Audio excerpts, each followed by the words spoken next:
শিক্ষার্থীদের আন্দোলনের মুখে হাফ ভাড়া কার্যকরের ঘোষণা, নিরাপদ সড়কের দাবিতে রাজধানীতে বিক্ষোভ। ওমিক্রন ঠেকাতে এবার নো ভ্যাকসিন নো সার্ভিস নীতি সরকারের, ষাটোর্ধ্বরা পাবেন বুস্টার ডোজ। খালেদা জিয়ার ক্ষতি হলে রেহাই নেই বললেন ফখরুল, বিএনপির ইচ্ছায় আওয়ামী লীগ ক্ষমতায় বসেনি মন্তব্য কাদেরের। নারায়ণগঞ্জ সিটি নির্বাচন 16 জানুয়ারি, ভোট হবে ইভিএমে, মডেল নির্বাচনের অঙ্গীকার। চট্টগ্রাম টেস্টের দ্বিতীয় ইনিংসে দুর্বল ব্যাটিং বোলিং, পাকিস্তানের বিপক্ষে 8 উইকেটে হারল বাংলাদেশ।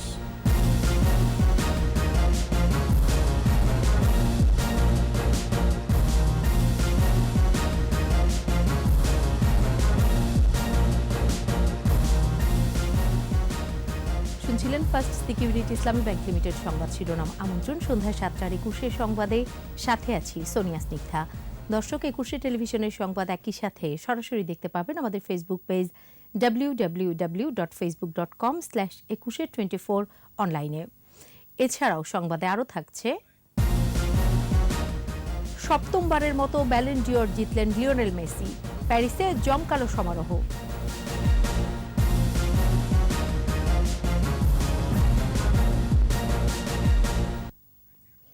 অবশেষে আন্দোলনের মুখে শিক্ষার্থীদের হাফ ভাড়া নেওয়ার দাবি মেনে নিল বাস মালিক সমিতি।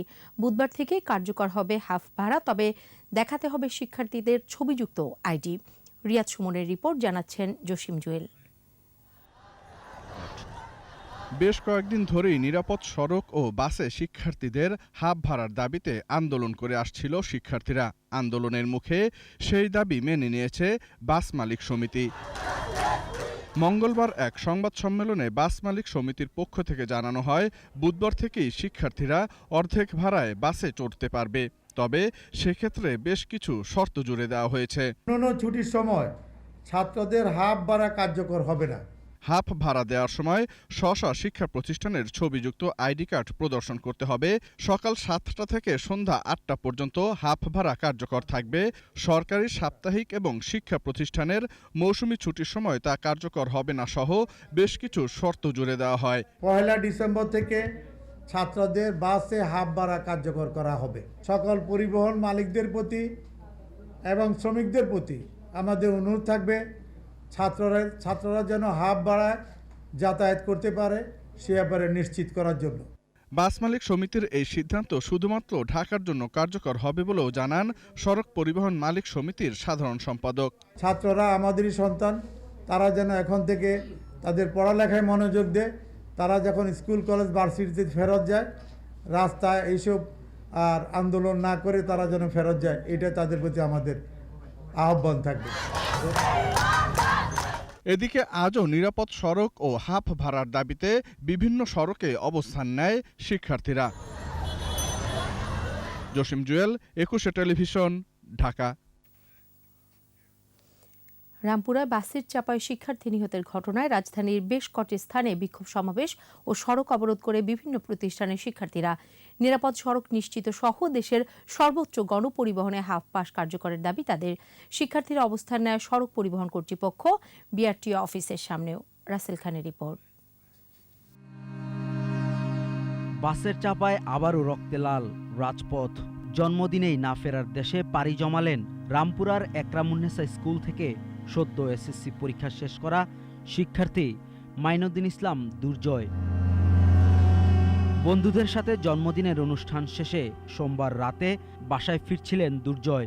রাস্তা পার হওয়ার সময় অনাবিল ও রায়দা পরিবহনের দুটি বাসের বেপরোয়া প্রতিযোগিতায় নির্মমভাবে পিষ্ট হন তিনি। নিরাপদ সড়ক ও হাফ পাসের দাবি বাস্তবায়নে আন্দোলন চলমান থাকা অবস্থায় বন্ধু ও সহপাঠীর এমন মৃত্যু মেনে নিতে পারেনি শিক্ষার্থীরা। প্রতিবাদে রাজধানীর রামপুরা, মতিঝিল, ধানমন্ডি সহ বিভিন্ন এলাকায় সড়ক অবরোধ করে বিক্ষোভ করে তারা। আমাদের দাবি 2 দিনের মধ্যে এদের শাস্তির আওতায় আনতে হবে, 48 ঘন্টার মধ্যে, নাহলে আমরা অবরোধ চলমান থাকবে। আমরা শিক্ষার্থী, আমাদেরকে নিরাপদে দেওয়া হচ্ছে না। আমাদের রাস্তায় নামলে আমাদেরকে হ্যারাস হতে হয়, বাসে থেকে ধাক্কা দিয়ে ফেলতে হয়। তা আমরা আমাদের দাবির জন্য আমরা রাস্তায় নেমে আসছি, আমাদের দাবি মানতে হবে। সড়ক নিরাপদ করার পাশাপাশি দোষীদের দৃষ্টান্তমূলক শাস্তি নিশ্চিতের দাবি জানান তারা।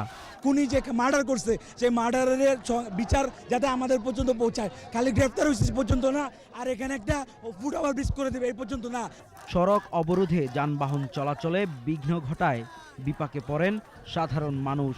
তবে তারাও চান সড়কে শৃঙ্খলা ফিরুক। স্টুডেন্টদের নিরাপত্তা তো আসলে প্রয়োজন, তাই না? তাদের জন্য বাসে ফ্যাসিলিটিস থাকা প্রয়োজন। না, বাচ্চারা তো আমাদেরই, তাদের জন্য আমরা একটু কষ্ট তো করতেই পারি। আপনি দেখবেন গাড়ি ডাক দেওয়া আছে মানুষ পারাপারের, কিন্তু ওইখানে যে আরো বেশি জোরে চালায়। ভালো কিছু অর্জন করতে গেলে একটু কষ্ট করতেই হবে।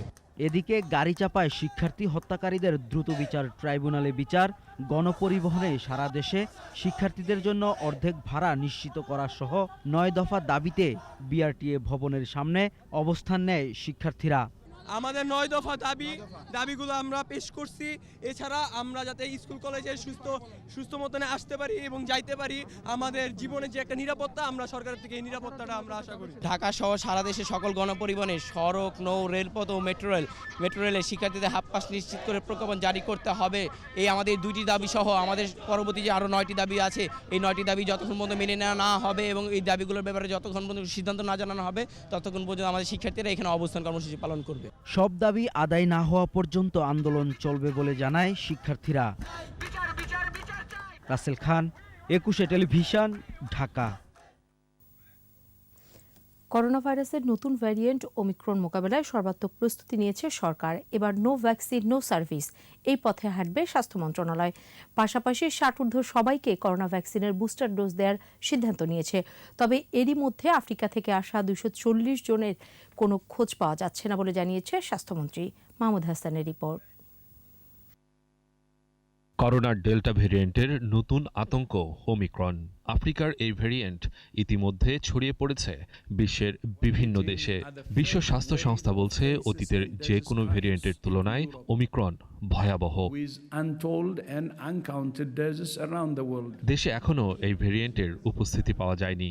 তবে ওমিক্রন প্রতিরোধে এরই মধ্যে 15 দফার নির্দেশনা দিয়েছে স্বাস্থ্য মন্ত্রণালয়। নো মাস্ক নো সার্ভিসের পর এবার নতুন আরও একটি সিদ্ধান্ত নিয়েছে স্বাস্থ্য মন্ত্রণালয়। 60 ঊর্ধ্বদের জন্য বুস্টার ডোজের সিদ্ধান্ত নেওয়া হয়েছে। নো ভ্যাকসিন নো সার্ভিস, এটা যদি আমরা করতে পারি তাহলে পরে টিকার কার্যক্রমটা আরও বেগবান হবে এবং টিকা নেওয়ার জন্য লোক হয়তো এগিয়ে আসবে।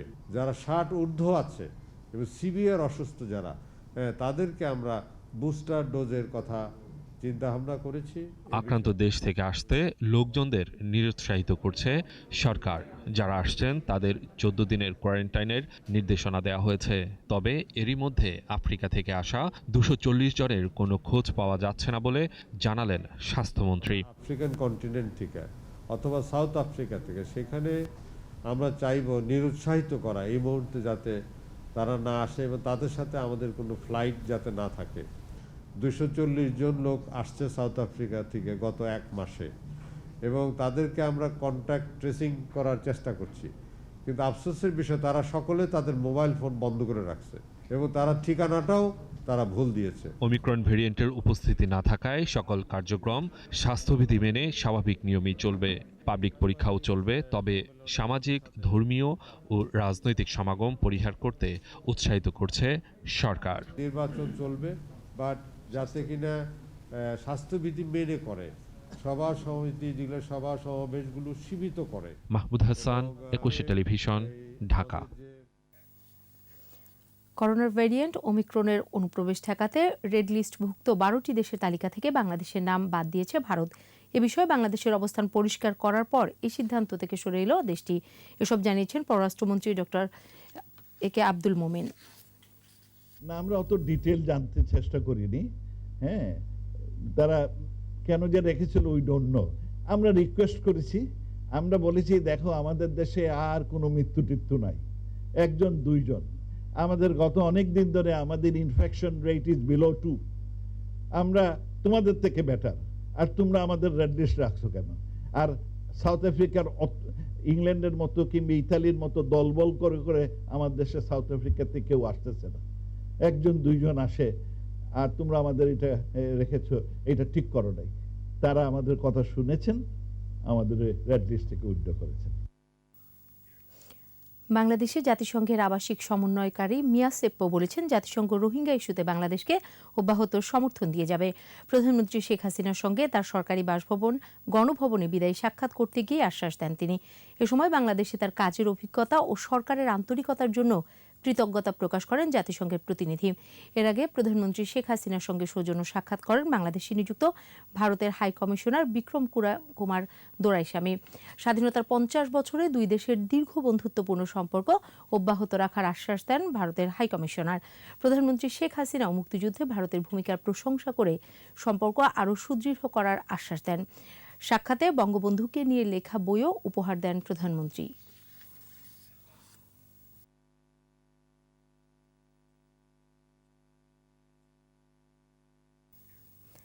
খালেদা জিয়াকে উন্নত চিকিৎসার জন্য বিদেশে না পাঠালে সরকার পতনে এক দফা আন্দোলনে যাওয়ার ঘোষণা দিয়েছেন বিএনপি মহাসচিব মির্জা ফখরুল ইসলাম আলমগীর। মির্জা ফখরুল বলেছেন, তিনি খালেদা জিয়াকে বিদেশে না পাঠালে জনগণ ঘরে বসে থাকবে না। বিস্তারিত আহমেদ বাবুর রিপোর্টে। বিএনপি চেয়ারপারসন বেগম খালেদা জিয়ার মুক্তি ও বিদেশের সুচিকিৎসার দাবিতে নয়াপল্টনে দলীয় কার্যালয়ের সামনে বিএনপির বিভাগীয় সমাবেশ। সমাবেশ থেকে বিএনপি নেতারা বলেন, সরকার খালেদা জিয়াকে সহজেই মুক্তি দেবে না, আন্দোলনের মাধ্যমেই মুক্ত করতে হবে তাকে। খালেদা জিয়ার কিছু হলে সব দায় সরকারকেই নিতে হবে বলে মন্তব্য করেন নেতারা। এই সরকার কোনো ক্রমে খালেদা জিয়ার মুক্তি তারা দেবে না। এক দফার আন্দোলন শুরু করতে হবে। সোমবার রাতে ফের খালেদা জিয়ার ইন্টারনাল রক্তক্ষরণ হয়েছে উল্লেখ করে মহাসচিব মির্জা ফখরুল ইসলাম আলমগীর বলেন, সরকার চাইলেই বিএনপি নেত্রীকে উন্নত চিকিৎসার জন্য বিদেশে পাঠাতে পারে। খালেদা জিয়াকে যদি অবিলম্বে তার চিকিৎসার জন্য বিদেশে প্রেরণ করা হয়, তাহলে এই দেশের মানুষ কখনোই চুপ করে বসে থাকবে না। এদিকে ঢাকার বাইরে বিভাগীয় শহরে বেগম খালেদা জিয়ার মুক্তি ও সুচিকিৎসার দাবিতে সমাবেশ করেছে বিএনপি। এসব সমাবেশে কেন্দ্রীয় ও স্থানীয় নেতারা বক্তব্য রাখেন, দাবি জানান খালেদা জিয়ার মুক্তি ও বিদেশে উন্নত চিকিৎসার। আমরা সফলতার দিকে যাচ্ছি, আমরা আন্দোলনের সূচনা করব বলতে পারি। খালেদা জিয়াকে মুক্তি না দিলে জনগণ ও নেতাকর্মীদের রাজপথ দখল করার আহ্বান জানান বিএনপি নেতারা। আহমদ বাবু, 21 টেলিভিশন, ঢাকা। খালেদা জিয়ার চিকিৎসক ঘাটতি থাকলে বিদেশ থেকে চিকিৎসক আনা হবে বলে আশ্বাস দিয়েছেন আওয়ামী লীগ সাধারণ সম্পাদক ওবায়দুল কাদের। ধানমন্ডিতে দলীয় সভাপতির রাজনৈতিক কার্যালয়ে ঢাকা মহানগর উত্তর ও দক্ষিণের নেতাকর্মীদের সঙ্গে বৈঠকে এ আশ্বাস দেন তিনি। খালেদা জিয়াকে মানবিক কারণে প্রধানমন্ত্রী দণ্ড স্থগিত রেখে বাসায় অবস্থানের অনুমতি দিয়েছেন বলেও স্মরণ করিয়ে দেন কাদের। সরকার পতন আন্দোলনে বিএনপির অবস্থানের সমালোচনা করে তিনি বলেন, বিএনপির ইচ্ছায় নয়, জনগণ নির্ধারণ করবে আওয়ামী লীগের ভবিষ্যৎ।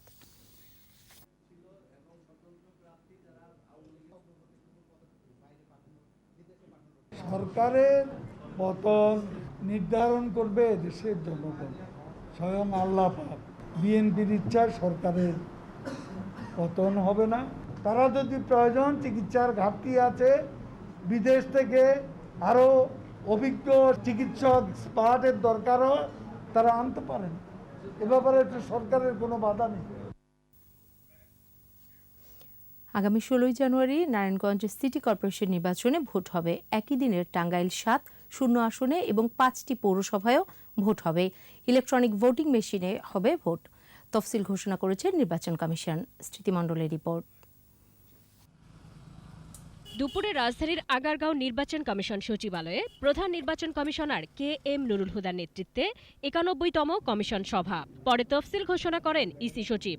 91তম নারায়ণগঞ্জ সিটি কর্পোরেশনে ভোট হবে আগামী 16 জানুয়ারি। মনোনয়নপত্র দাখিলের শেষ দিন 15 ডিসেম্বর, যাচাই বাছাই 20 ডিসেম্বর এবং প্রার্থিতা প্রত্যাহার 27 ডিসেম্বর। মডেল নির্বাচনের আশাবাদ নির্বাচন কমিশনের। সিটি কর্পোরেশন নারায়ণগঞ্জ ভোট গ্রহণ 16 জানুয়ারি। আমরা তফসিল ঘোষণা করেছি, নিঃসন্দেহে আমাদের যত ধরনের ব্যবস্থা নেওয়া দরকার সেটি নেওয়া হবে। একই তফসিলে ভোট হবে টাঙ্গাইল ৭-০ আসনে, নোয়াখালী, নাটোরের বাগাতিপাড়া, নাটোর, যশোরের ঝিকরগাছা ও চট্টগ্রামের বাঁশখালী পৌরসভায়ও ভোট হবে ১৬ জানুয়ারি। পঞ্চম ধাপের ইউনিয়ন পরিষদের নির্বাচন ঘোষণা করেছি।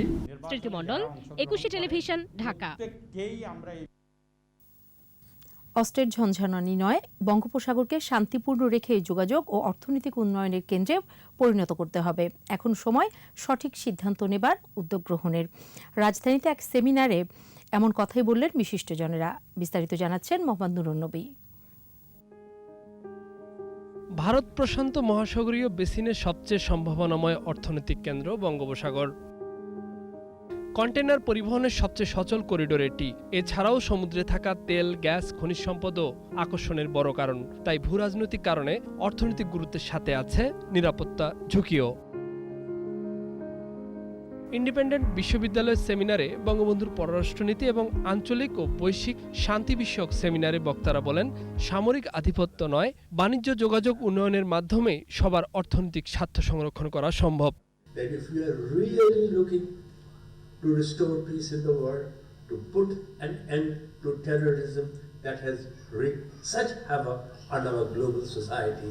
This information can be used to identify and categorize risk across our sectors, aid in the design of integrated policy solutions, and access climate investment to build resilient coastal cities.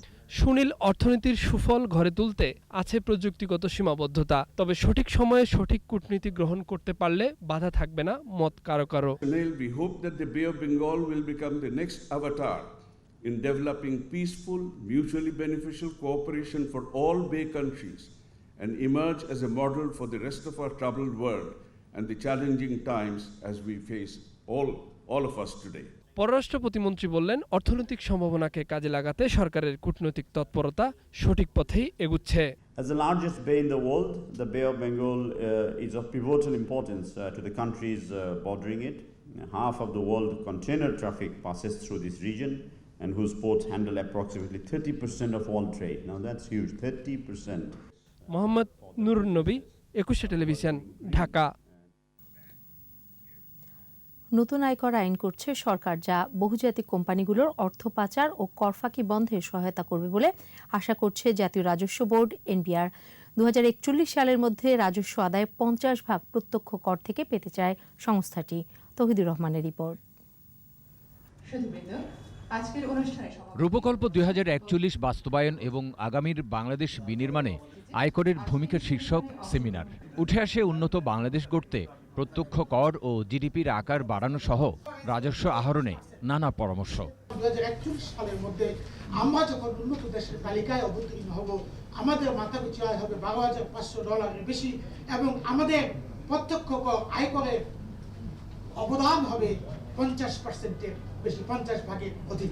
রাজস্ব আহরণ বাড়াতে জাতীয় রাজস্ব বোর্ডকে উপজেলা পর্যায়েও অফিস খোলার পরামর্শ ব্যবসায়ী নেতাদের।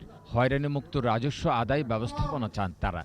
গ্রামের অর্থনীতি কিন্তু অনেক ভালো, বাংলাদেশের ইনফ্রাস্ট্রাকচার ভালো, বাংলাদেশে উপজেলা লেভেলে আপনার ট্যাক্স দেওয়ার মতো, ভ্যাট দেওয়ার মতো আপনার অনেক লোকজন আছে। এনবিআর চেয়ারম্যান জানালেন, কর ফাঁকি বন্ধ এবং আদায় বাড়াতে পুরোপুরি অটোমেশনে যাচ্ছেন তারা। মোটরসাইকেল এবং গাড়ি এটার জায়গা বাড়ছে, বা এটাও একটা অ্যাড্রেস করার মতো জায়গা যেখানে ডিমান্ড বাড়ছে। সো আমরা এই আইটেমগুলো যেন বাংলাদেশে উৎপাদিত হয়। উন্নয়ন ও অগ্রযাত্রায় রাজস্ব আহরণ বাড়ানো খুবই জরুরি। নতুন আয়কর আইন কর আদায় বাড়াতে সহায়তা করবে বলে আশা করছেন আইনমন্ত্রী। জাতীয় রাজস্ব বোর্ড সম্প্রতি আয়কর আইন সহজ পাঠ্য করে বাংলায় প্রণয়ন করার কার্যক্রম শুরু করেছে। আমি কথা দিচ্ছি, এ বিষয়ে আমার মন্ত্রণালয়ও প্রয়োজনীয়তা সকল সহযোগিতা প্রদান করবে। এর আগে রাজস্ব ভবনের সামনে বেলুন উড়িয়ে আয়কর দিবসের উদ্বোধন করেন মন্ত্রী। এদিকে আয়কর জমা দেওয়ার শেষ দিনেও করাঞ্চলগুলোতে করদাতাদের ভিড় ছিল লক্ষণীয়। তৌহিদুর রহমান, ২১ টেলিভিশন, ঢাকা। ২১ পদকপ্রাপ্ত জাতীয় অধ্যাপক রফিকুল ইসলাম আর নেই। আজ দুপুরে রাজধানীর একটি হাসপাতালে চিকিৎসাধীন অবস্থায় মারা যান তিনি। গেল 7 অক্টোবর শারীরিক অসুস্থতা নিয়ে বঙ্গবন্ধু মেডিকেল হাসপাতালে ভর্তি হন অধ্যাপক রফিকুল ইসলাম। ফুসফুসে সংক্রমণজনিত সমস্যা চিহ্নিত হলে সেখানে কয়েকদিন চিকিৎসা নেন তিনি। উন্নত চিকিৎসার জন্য দেশের বাইরে যেতে রাজি না হওয়ায় তাকে এভারকেয়ার হাসপাতালে ভর্তি করা হয়। আজ মারা যান তিনি। অধ্যাপক রফিকুল ইসলাম বঙ্গবন্ধুর জন্ম শতবার্ষিকী উদযাপন জাতীয় কমিটির সভাপতি হিসেবে দায়িত্ব পালন করেছেন। তার মৃত্যুতে শোক জানিয়েছেন রাষ্ট্রপতি ও প্রধানমন্ত্রী।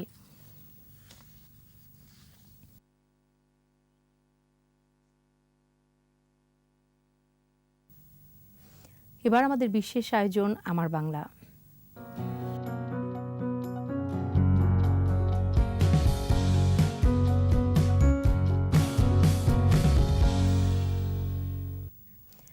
প্রযুক্তির অগ্রগতির সাথে সাথে হারিয়ে যাচ্ছে বাঁশবেত শিল্প। যুগ যুগ ধরে বাঁশবেত দিয়ে বিভিন্ন সামগ্রী তৈরি হতো গ্রাম বাংলার ঘরে ঘরে। এখন সে চিত্র প্রায় বিরল। যে কটি স্থানে এই শিল্পটি আজও টিকে আছে তার একটি নওগাঁ। প্রতিনিধি রতন ইসলামের রিপোর্ট, জানাচ্ছেন রত্না জামান। গৃহস্থালী কাজে ব্যবহৃত বাঁশের তৈরি কুলা, ডালা, চালনি, দোলনা সহ বিভিন্ন সামগ্রী তৈরির কাজ আজও চোখে পড়ে গ্রাম বাংলায়। এক সময় দেশের বিস্তীর্ণ জনপদে ছিল বাঁশঝাড়, ছিল বেতবন, যা দিয়ে তৈরি হতো গৃহস্থালী ও শৌখিন আসবাবপত্র, বিক্রিও হতো। আমার বাপ দাদা তারা করেছে, এগুলো জন্মগত ব্যবসা আমাদের। নওগাঁয় ঋষি, তরুণী সহ বিভিন্ন সম্প্রদায়ের মানুষ শত বছরের প্রাচীন এই পেশা ধরে রেখেছেন। তবে উপকরণের দাম বেশি সহ প্রযুক্তির অগ্রগতির কারণে অনেকটাই কমে গেছে এর চাহিদা। মা বাবা ওরা কাজ করে, শিল্প কাজ, জ্ঞান হওয়ার পর থেকে আমরা তাদের সাথে সাথে এই কাজটা শিখি আর কি। পরিশ্রম হিসাবে দাম হয় না, ওই পেটে ভাতের সমান হয়। সব জিনিসের দাম বেশি, মেহনত হিসাবে আমরা মূল্য সেরকম মূল্য পাওয়া যায় না। প্লাস্টিকের জিনিস নামাতে আমাদের এগুলা জিনিস খুব মনে করেন যে ঢিল পড়ে গেছে। বিসিক বলছে পরিবেশ বান্ধব এই শিল্প টিকিয়ে রাখতে সব ধরনের সহায়তা দেওয়া হবে। এদের আমরা প্রশিক্ষিত করে এদের আমরা সহযোগিতা করতে চাই এবং সরল এবং অল্প সুদে এদের আমরা ঋণ দিতে চাই। এরা আমাদের কাছে আসলে আমাদের সহযোগিতা পাবে। পৈতৃক পেশা ধরে রেখে কোনোভাবে জীবিকা নির্বাহ করছে এই শিল্পের সাথে জড়িতরা। রত্না জামান, 21 টেলিভিশন। নিচ্ছি সংবাদ বিরতি। যখন ফিরছি তখন অন্যান্য খবরের সঙ্গে আরও থাকবে।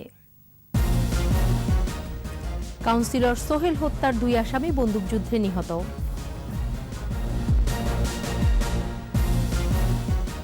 সারা বিশ্বে ছড়িয়ে পড়ছে ওমিক্রন, অনিশ্চিত ভবিষ্যতের দিকে যাত্রা বলছে বিশ্ব স্বাস্থ্য সংস্থা।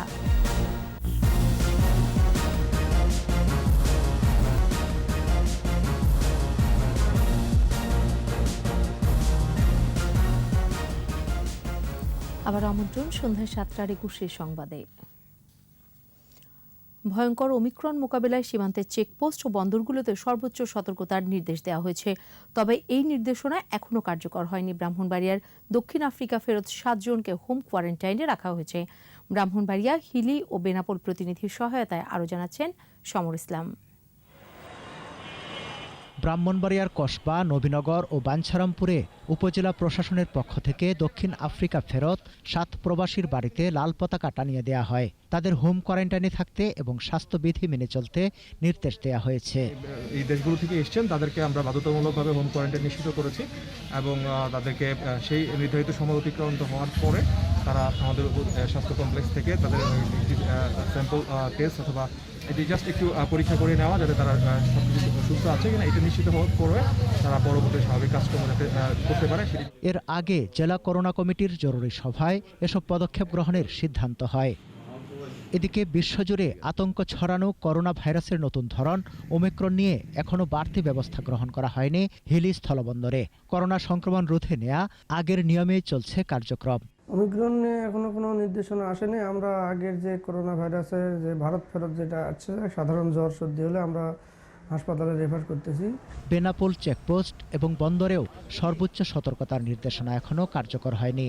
আমাদের মেডিকেল টিম এই বিষয়ে সজাগ আছে। তারা ইউরোপের যেসব দেশে এই ভেরিয়েন্টের সংক্রমণটা দেখা গিয়েছে সেখান থেকে যদি কোনো যাত্রী বাংলাদেশে প্রবেশ করে আমরা তাদেরকে অবশ্যই 14 দিনের কোয়ারেন্টাইনে রাখব।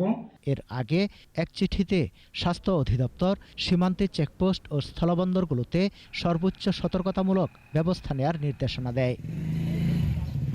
সমর ইসলাম, 21 টেলিভিশন।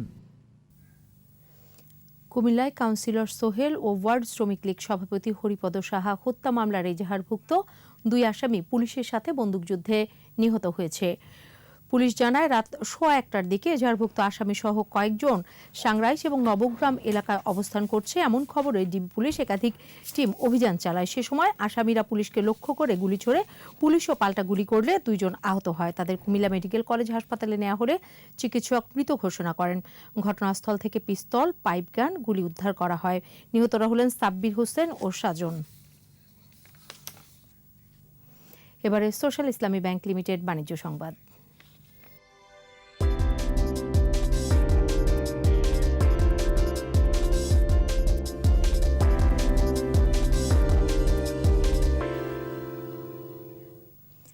দেশের প্রধান পুঁজিবাজার ঢাকা স্টক এক্সচেঞ্জের সূচক 92 পয়েন্ট পড়েছে। দিন শেষে সূচকটির অবস্থান দাঁড়িয়েছে ৬,৭০৩ পয়েন্টে। লেনদেন হওয়া প্রতিষ্ঠানগুলোর মধ্যে দাম বেড়েছে ৬৫টির, কমেছে ২৬৬টির, আর অপরিবর্তিত ছিল ৪০টি প্রতিষ্ঠানের শেয়ারের দর। নিম্নমুখী ছিল দেশের অপর পুঁজিবাজার সিএসসি সূচকও। তাদের প্রধান সূচক সিএসসিপিআই কমেছে ১.৩২%। সেখানে লেনদেন হওয়া প্রতিষ্ঠানগুলোর মধ্যে ৬৩টির মূল্য বৃদ্ধির বিপরীতে কমেছে ১৮৮টির, আর অপরিবর্তিত ছিল ২৭টি কোম্পানির শেয়ারের দর।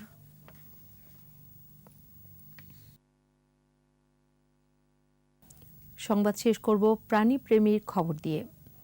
ইট পাথরের কংক্রিটের নগরে মানুষের জীবনযাপনই অনেক চ্যালেঞ্জিং। সেখানে একটিবার ভাবুন তো, শহরের পথে পথে থাকা বেওয়ারিশ প্রাণীদের অবস্থা। থাকেই বা কোথায় তারা? খাবারের সংস্থান হয় কিভাবে? রোগশোকে চিকিৎসায় বাকি। অনেকেই হয়তো ভাবে না এদের নিয়ে, কিন্তু কেউ কেউ তো ভাবে। অবলা এসব প্রাণীদের নিরাপদ আশ্রয় গড়ার গল্প জানাচ্ছেন মোহাম্মদ নুরুন নবী। নগর জীবনে যখন শুধুই আত্মকেন্দ্রিকতা, তখন কে রাখে কার খবর? এত কিছুর মাঝেও কেউ কেউ একটু অন্যরকম। প্রাণীর জন্যও থাকে তাদের হৃদয় নিংড়ানো ভালোবাসা। এই শহরে অন্য ৮-১০ জন মানুষের মতো তাদেরও রুটি রুজি জোগাড়ে তারা আছে, তবু এসব প্রাণীর জন্য বের করে নেন সময়। আহত রোগাক্রান্ত বেওয়ারিশ কুকুর কিংবা বিড়াল ঠাঁই দিতেই এই আয়োজন। বলছি তরুণ আদির কথা। ব্যক্তিগত উদ্যোগে গড়েছেন এই অ্যানিমেল সেফ হোম। একটা হয়তো বেশিরভাগ লোক কুকুর বা মানে প্রাণীর বিরুদ্ধে, বা তারা বুঝে না, আসলে কেউ বিরুদ্ধে না, বলা হচ্ছে এটা মানসিকতা আমাদের ওভাবে ডেভেলপ হয়নি। আমরা বুঝি না যে এদেরও আমাদের বেঁচে থাকার জন্য দরকার। ডিপ ইকোলজিটা কি এবং কেন একটা প্রাণীর সাথে আরেকটা প্রাণী এবং সব কিছুর সাথে মানুষের স্বার্থ জড়িত, এটা মানুষকে মেসেজটা দেওয়া। গুরুর মতোই রিতমির ধ্যান জ্ঞান এই প্রাণীগুলোকে নিয়েই। এদের প্রতি তার মমত্ববোধ, ভালোবাসা প্রিয়জনের তুলনায় কোনো অংশে কম নয়। আমার নিজের বাচ্চার মতো মনে হয় যে এটা আমার বাচ্চা, আমি নিজের হাতে ওদের লালন পালন করতেছি, দেখতেছি। এরকম হয়েছে যে অনেক কান্নাও করছি, অসুস্থ হয়ে মারা গেছে বিড়াল। তো এখানে এসে ওদের প্রতি যে ভালোবাসা শুরু হয়েছে, যে মায়াটা হয়েছে, আমি চাইলেও এখন আর ছাড়তে পারবো না। একটা কুকুর এই ম্যাগট আক্রমণ হয়, 25 দিনের মধ্যে মারা যায়। এখানে এক ধরনের পোকা হয়, একেবারে অনুদান পাওয়া যায় না। আমাদের মতো কিছু মানুষ আছে যারা আমরা ব্যক্তি উদ্যোগে এই সমস্ত কুকুরদেরকে নিয়ে কাজ করি। জাগতিক কোনো প্রাপ্তির আশায় নয়, চাওয়া একটাই, ভালো যেন থাকে প্রতিটি প্রাণী। পুরো দেশে ছড়িয়ে পড়ুক অবলা প্রাণীর সুরক্ষা এমন উদ্যোগ। কুকুর মারলে 6 মাসের জেল, 50,000 টাকা জরিমানা আইনও হয়েছে। এখন 100-এর উপরে গ্রুপ আছে, তার মধ্যে মোটামুটি 30-40টা প্রফেশনাল গ্রুপ, যে কারণে এখন প্রফেশন থেকে শুরু করে সব লোকের মানুষের মধ্যেই এটা খুব ভালো একটা অবস্থানে দাঁড়ায় গেছে। এখানে না কোনো প্রাণী কল্যাণ অধিদপ্তর, না প্রাণী কল্যাণ নীতিমালা, শুধু প্রাণী কল্যাণ আইন আছে। এটা দিয়ে আসলে প্রাণী কল্যাণ করা সম্ভবপর নয়। তাদের মালিকানা অ্যাকচুয়ালি রাষ্ট্রের, তো রাষ্ট্রের দায়িত্বটা কি? আমরা তো নিজেই করতেছি, সরকার কিছু দিচ্ছে না, আমরা করতেছি। প্রতিকূলতাও কম নয় এই সমাজ, একে বারবারই বলতে চায়, কিন্তু প্রাণীর প্রতি নির্মল নির্মোহ ভালোবাসা থামিয়ে রাখার সাধ্য আছে কার? জীবে প্রেম করে যেজন সেজন সেবিছে ঈশ্বর, আর মানুষ তো সৃষ্টির সেরা জীব। এই মানুষের কাছে তাই এ সকল প্রাণী তো একটু ভালোবাসা প্রত্যাশা করতেই পারে। দিন শেষে সভ্য দাবি করা এই মানুষ তো প্রকৃতির অংশ।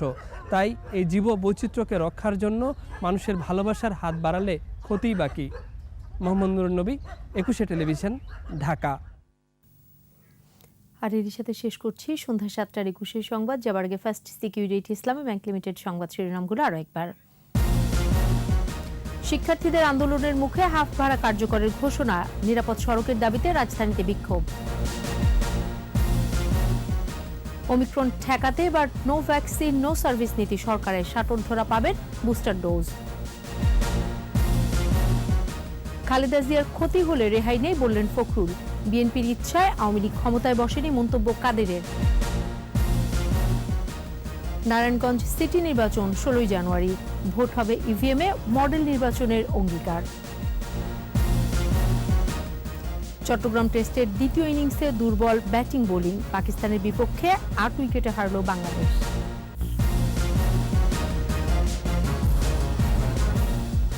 সর্বশেষ খবর জানতে ডায়াল করুন 2021 নম্বরে, আর ভিজিট করুন 21-tv.com ওয়েবসাইটে। এছাড়া ফেসবুকে লগ অন করতে পারেন facebook.com/2124 অনলাইনে। আমাদের পরের সংবাদ রাত 9টায় দেখার আমন্ত্রণ রইল। স্বাস্থ্যবিধি মেনে চলুন, সুস্থ থাকুন।